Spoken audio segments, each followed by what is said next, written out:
Au cours des siècles, aucun autre livre n'a pu être entouré avec autant de mystères, spéculations, de disputes et d'intrigues que le livre du Zohar. La véritable histoire de sa création, de sa disparition et de sa réapparition de nos jours est aussi captivante et dramatique qu'un suspense. Le livre du Zohar est un livre de prophétie et de révélation qui ne peut être appréhendé que par un kabbaliste.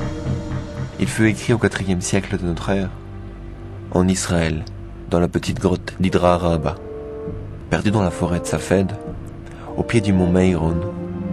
Fuyant les persécutions romaines, 10 kabbalistes se sont réfugiés ici, que la lumière du jour pouvait à peine atteindre, où ils vécurent sous la direction de Rabbi Shimon Bar Yochai, connu comme le Rajbi. Ils s'installèrent à la lumière des bougies, et il parla, et toutes ses paroles furent retranscrites par Rabbi Abba. C'est ainsi que le Zohar est né, le livre secret de prophétie et de découverte que l'humanité est désormais prête à atteindre. Chaque lettre, chaque ligne et chaque symbole du livre a une signification précise et un but bien défini. Il contient tout ce qui est relatif aux guerres et paix,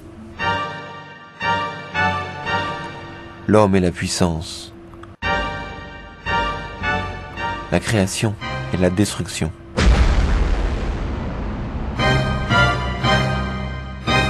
la conquête de l'univers et l'avenir de l'humanité. Toutes les prophéties de Nostradamus, les découvertes de Galilée, Newton et d'Einstein, toutes sont écrites dans ce livre. Imaginez le IVe siècle de notre ère. Le monde est ravagé par la guerre. La puissance et la fortune sont considérées comme les valeurs essentielles de l'humanité. Les barbares attaquent Rome.